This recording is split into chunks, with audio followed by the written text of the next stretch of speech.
Bonjour à tous. Je vais vous faire un discours sur la planète Jupiter et son satellite. Je commence. L'ignorance a largement contribué au fait que l'on a cru pendant longtemps que la Terre était plate, par exemple. Ce concept de Terre plate est une croyance ancienne, et la dernière culture à y avoir cru est la culture chinoise, qui n'a adopté le concept de Terre sphérique, c'est-à-dire ronde, qu'au XVIIe siècle. Cela peut nous sembler drôle à présent, mais malheureusement, certaines idées fausses persistent, et elles ont des conséquences qui peuvent être plus ou moins graves.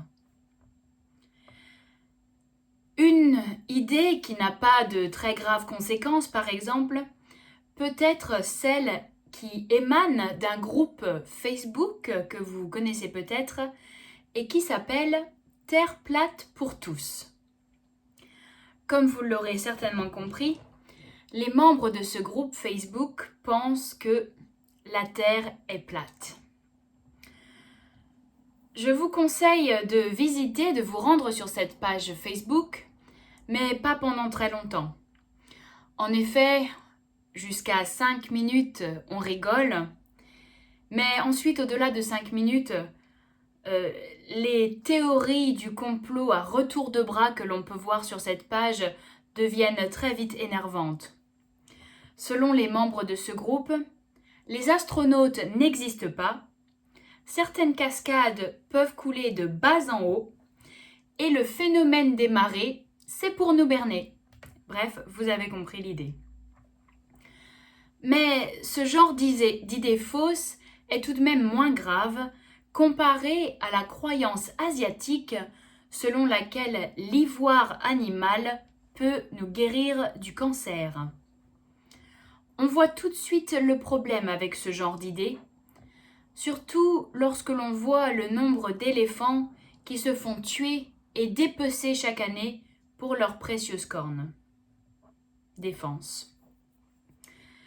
Ici, cependant, on a de la chance, car quand on étudie pour un MASIT à l'université de Leeds, c'est en partie pour obtenir un diplôme d'interprétation, c'est vrai, mais aussi et surtout pour échanger nos connaissances et nos idées, et ressortir de la salle de cours moins bête que lorsqu'on y est entré.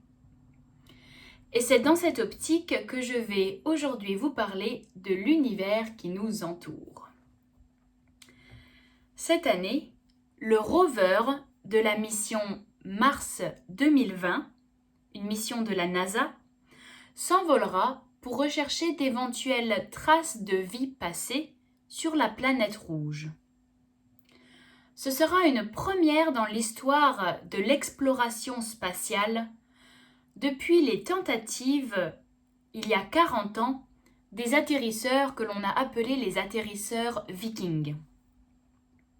Donc, un nouveau chapitre va s'écrire en ce début de XXIe siècle, un chapitre qui pourrait voir débarquer les premiers hommes sur Mars à l'horizon 2030.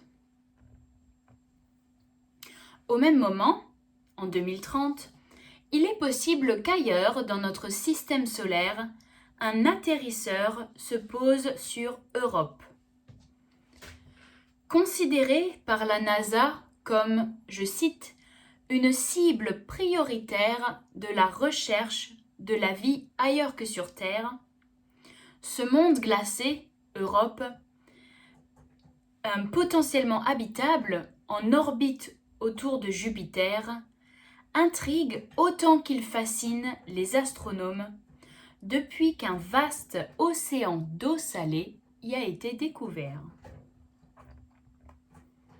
Il ne nous reste donc plus qu'à aller y voir de plus près. Et c'est justement ce que l'on se prépare à faire.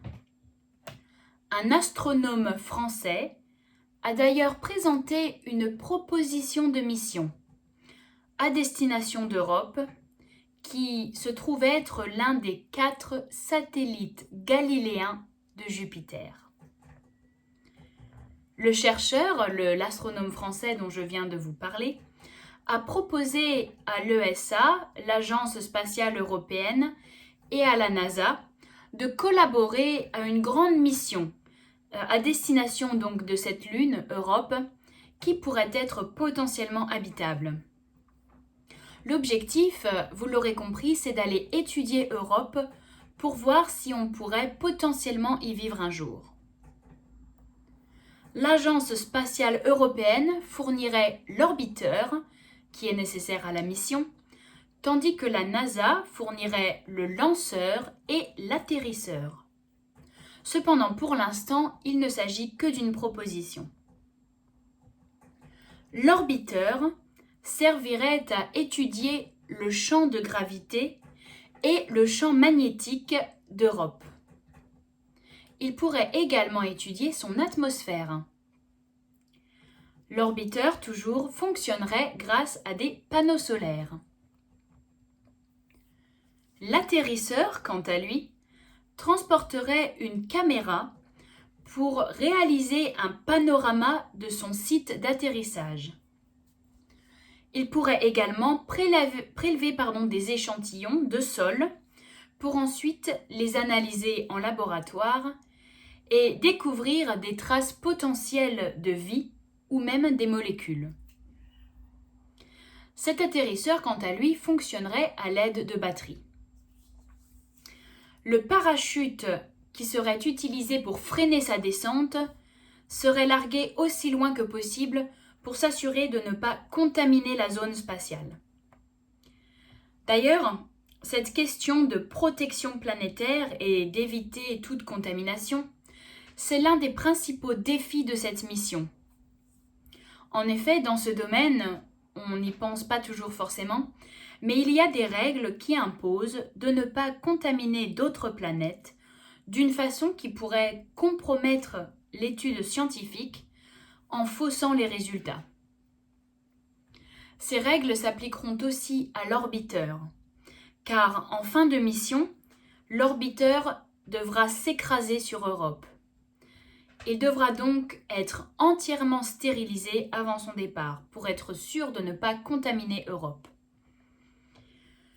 Autre difficulté, la proximité de Jupiter, qui nécessiterait de blinder le satellite car Jupiter émet des radiations. Bref, si, comme l'a dit notre cher Voltaire, l'opinion est le crépuscule, la science est le jour et l'ignorance est la nuit, pas étonnant que vous ayez tous l'air si éblouis. J'espère que vous aurez apprécié ce petit tour de notre cosmos et je vous remercie beaucoup pour votre écoute.